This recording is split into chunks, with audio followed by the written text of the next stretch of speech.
Art Integrated Project 2021. By Master Lokit, Master Ajay, and Master Tanmay of Class 12.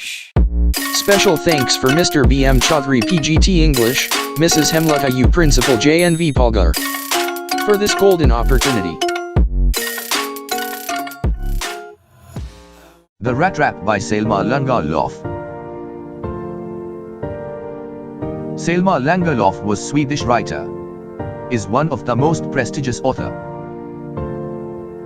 The Rattrap is written by Selma Lagerlöf, a Swedish writer. It is based on the theme that the essential goodness in a human being can be awakened through understanding and love. The writer has beautifully brought out human loneliness and the need to bond with others.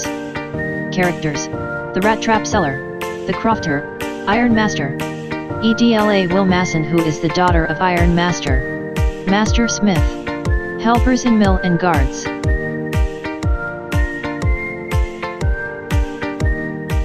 It is a story of the miserable rat-trap seller. Once upon a time, there was a man who went around selling small rat traps of wire. He made them himself, but his business was not profitable. So, he had to beg and steal a bit to survive. His clothes were in rags, his cheeks were sunken, and hunger could be noticed in his eyes. The world had never been kind to him. His life was sad and monotonous.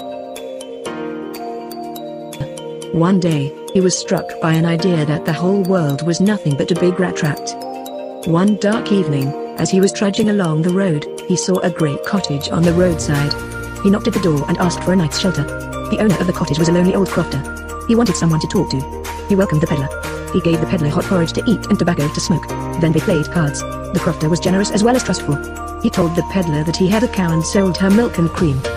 He also told him that he received 30 krona as payment the previous month. Then he took down a pouch and showed him the money. Then he put the money back in the pouch and hung it on a nail in the window frame. Next morning the peddler left. The crofter locked his cottage and went away. The peddler came back to the cottage. He had been tempted to steal the money that hung like a bait in the window frame. He smashed the pane and stole the money. Now he thought it was not safe to walk. He felt pleased with his smartness. Then he realized that he dared not continue on the public highway. So, he took to the woods. He got into a big and confusing forest. He kept on walking without coming to the end of the forest. He realized that he had only been walking around in the same part of the forest. He thought that he had let himself be fooled by a bait and had been caught. The whole forest seemed to him like an impenetrable prison from which he could never escape. It was late in December. Darkness increased the danger as also his gloom and despair. He sank down on the ground as he was quite tired. He heard the sound of hammer strokes. He summoned all his strength, got up and staggered in the direction of the sound. He reached a forge where the master smith and his helpers sat near the furnace waiting for the pig iron to be ready to put on the anvil. There were many sounds: big bellows groaned, burning coal cracked, the fireboy shoveled charcoal with a great deal of clatter. On account of all these noises, the blacksmith did not notice that Amol had opened the gate and entered the forge until the stranger stood close up to the furnace. The blacksmith glanced only casually and indifferently at the intruder with a long beard, dirty, ragged, and with a bunch of rat wraps dangling on his chest. The peddler asked for permission to stay. The master blacksmith nodded a haughty consent without saying a word. The owner of the work was very particular about the quality of the iron he produced. On one of his visits he came into the forge while he looked intently at the peddler's face. He felt sure that the peddler was one of his old regimental comrades, Captain von Stahl, who had fallen on evil days. He invited the peddler to go home with him for Christmas. But the peddler was alarmed. He refused and the ironmaster went home. Half an hour later the sound of carriage wheels was heard outside the forge. The ironmaster's daughter came there, followed by a valet, carrying a big fur coat. She introduced herself as Edla Wilmanson. She noticed that the man was afraid. She thought that either he had stolen something or else he had escaped from jail. As he had come, she addressed him as captain and requested him to stay with them over Christmas Eve. She said this in such a friendly manner that the rat-wrap peddler agreed to go with her. The fur coat was thrown over his rags and he followed the young lady to the carriage. On the way the peddler thought why he had taken that fellow's money. He was sitting in the trap and would never get out of it. The ironmaster was happy to have his old regimental comrade under his roof. He planned to feed him well, and give him some respectable work. The servant cut the peddler's hair and bathed him.